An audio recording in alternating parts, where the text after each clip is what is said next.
اور جب وقت عصر قریب آیا تو حسین آخری رخصت کے لیے اپنے خیمے میں آئے.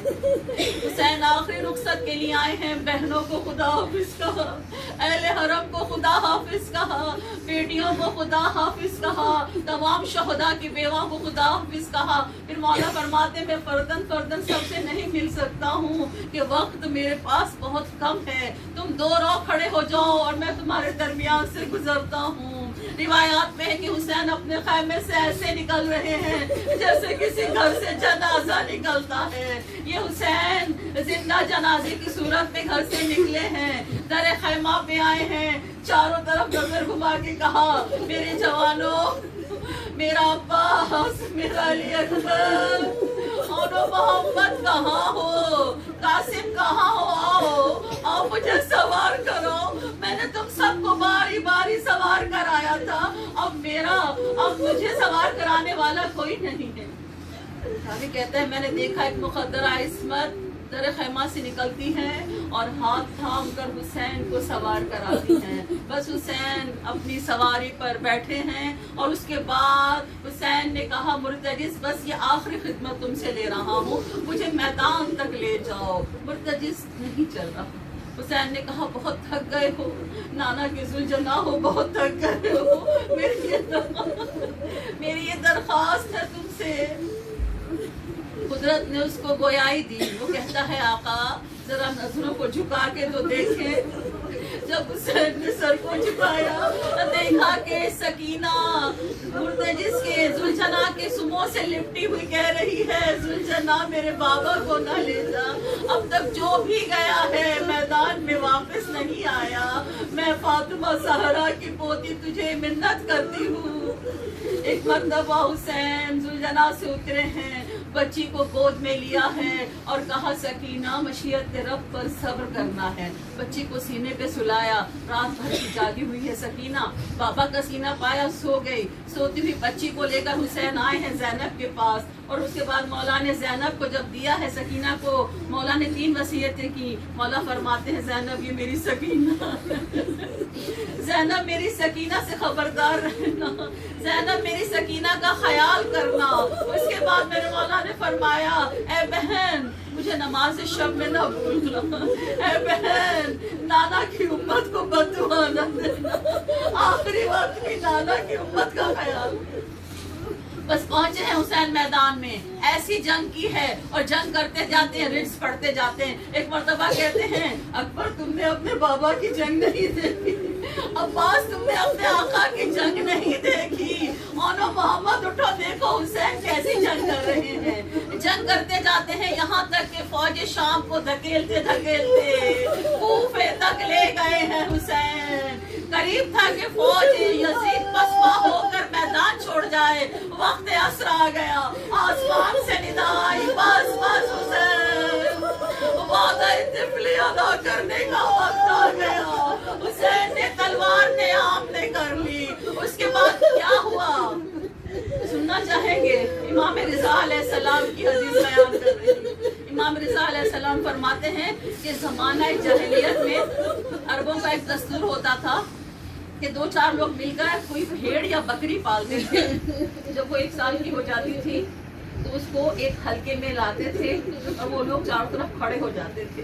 اس بھیڑ کو وہاں سے بھگایا جاتا تھا اور پھر ہر کسی کے ہاتھ میں کوئی ہتھیار ہوتا تھا. کسی کے ہاتھ میں تلوار ہوتی تھی, کسی کے ہاتھ میں نیزہ ہوتا تھا, کسی کے ہاتھ میں خنجر ہوتا تھا, اور اس بھیڑ کو سب مل کے مارتے تھے اور خوشیاں مناتے تھے. یہ جاہلانہ طریقہ تھا اس کا. اس اکیلی بھیڑ یا بکری کو ہر شخص اپنے اپنے ہتھیار سے مارتا تھا اور کہے بلاتا تھا. میرے مولا میرے آٹھویں امام فرماتے ہیں ہمارے جد حسین کو اسی طرح سے گھیرا گیا جیسے زمانہ جاہلیت میں جانور کو گھیرا جاتا تھا, اور اس کے بعد جس کے پاس جو ہتھیار تھا اس نے حسین کو مارا. کسی نے اپنے تیر حسین کے جسم پر ختم کیے, کسی نے اپنے نیزے ختم کیے, کسی نے خنجر مارے, اور جس کے پاس ہتھیار نہیں تھے وہ کیا کر رہے تھے, وہ حسین کو پتھر مار رہے تھے, حسین کے زخموں پر نرم ریت ڈال رہے تھے. میرا تنہا امام میرا مولا حسین گھوڑے کی زین پر لڑکھڑا رہا ہے اور آہستہ سے مرتجز سے حسین کہتا ہے مرتجز مجھے وہاں لے جا کے اتار جہاں میری بہن مجھے نہ دیکھ سکے. ایک گھاٹی کی طرف زلجنا لے گیا. حسین کو جب اس نے اس گھاٹی کے قریب جا کر اتارنا چاہا اس وقت تک زینب گھبرا کے کربلا کے میدان میں آ چکی ہے اور کہتی ہے اے زمین کربلا یہ بھائی نظر نہیں آ رہا, بلند ہو جا. ابو تراب کی بیٹی حکم دیتی ہے زمین بلند ہو جا اور زمین کربلا وہاں سے بلند ہوئی. وہ آج بھی مقام دلہ زینبیہ ہے جہاں کھڑے ہو کر زینب کو منظر دیکھ رہے. زینب نے دیکھا کہ بھائی زین پر نہیں ہے, پوچھا زین میرا بھائی حسین کہاں ہے؟ زین کہتی ہے کہ شہزادی مجھ سے اتر گئے ہیں. زمین سے پوچھا زمین میرا بھائی حسین کہاں ہے؟ زمین نے صدا دی ابھی تک مجھ پر نہیں پہنچے. کہاں ہے حسین؟ نہ زین پر ہے نہ زمین پر ہے. حسین تیروں کے میرا مولا تیروں کے مسلح پر ہے. اس کے بعد کئی لمحوں تک معلق رہے ہیں. پھر حسین زمین پر آئے ہیں. حسین جیسے ہی زمین پہ گرے ہیں ایک مرتبہ ملعون اسی طرح حلقہ بنا کے زمانہ جاہلیت کے لوگوں کی طرح حسین کے گرد آ گئے. اب کوئی خنجر حسین کو مار رہا ہے, کوئی حسین کو تیر مار رہا ہے, یہاں تک کہ ملعونوں نے حسین کے اوپر چڑھ چڑھ کر میرے امام رضا علیہ السلام فرماتے ہیں دونوں پیروں سے حسین کے سینے دونوں پیروں سے حسین کے سینے پہ چڑھ رہے ہیں. خنجر لے کر شمر ملعون قریب آتا ہے, خنجر حسین کے گلے پہ رکھتا ہے. حسین کا گلا نہیں کٹ رہا. سنان ملعون آتا ہے ایک نیزہ لے کر دونوں پیروں سے حسین کے سینے پہ کھڑا ہو جاتا ہے اور مولا کے گلے میں وہ نیزہ ڈال کے گھماتا ہے. حسین کی شہر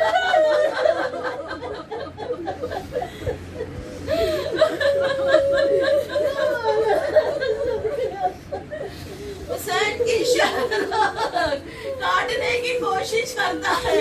مولا نے کہا مجھے ایک بار سجدہ کرنے کی مہلت دے دو. بس حسین سجدے کے عالم میں ہے. شمر ملعون خنجر آبدار لے کے کھڑا ہے اور 13 ضربوں سے حسین کا سر قلم کر رہا ہے. زمین و آسمان لرز رہے ہیں, زمین و آسمان لرز رہے ہیں. اور پھر انیس کہتے ہیں جنگل سے آئی فاطمہ زہرا کی یہ صدا نے مجھ کو لوٹ لیا واہ محمد. 1900 ہے زخم تنے چاک چاک پہ, ارے زینب نکل حسین لڑکتا ہے خاک پہ. زمین کربلا کی ایک گوشے سے آواز آتی ہے اے عرض کربلا میرا بچہ ہے بے گناہ. اے دشت نینوا میرا بچہ ہے بے گناہ. اے نہر بے وفا میرا بچہ ہے. ارے گھیرا ہے ظالموں نے میرے نور عین کو. اے ذوالفقار تجھ سے میں لوں گی حسین کو. عزاداروں نے حسین فاطمہ زہرا کی صدائیں بلند ہوتی رہی. حسین کا گلا کٹتا رہا. جب اس ملعون سے کسی نے لشکر یزید میں پوچھا کہ جب تو حسین کا سر قلم کر رہا تھا حسین کیا کہہ رہا, وہ کہتا ہے جب میں نے پہلی بار خنجر رکھا حسین نے اللہ اکبر کہا, خود تکبیر پڑھی ہے حسین نے اپنی زبان کی, حسین نے اللہ اکبر کہا. جب دوسری مرتبہ میں نے خنجر چلایا تو کہا یا جدہ سلام یا رسول اللہ پکارا. جب تیسری بار میں نے خنجر چلایا یا علی کہا. چوتھی بار جب خنجر چلایا ماں زہرا کو یاد کیا. اس کے بعد چھٹی بار جب خنجر چلایا تو اپنے بھائی حسن کو یاد کیا. اور اس کے بعد جتنی بھی ضربیں میں نے لگائی حسین نے ہر ضرب پہ ایک ہی جملہ کہا. بس ہر ضرب پہ کہتے تھے عباس عباس عباس عباس کو پکارتے تھے. اور وہاں نہر فرات میں وہ بے سر اور بے بازو لاش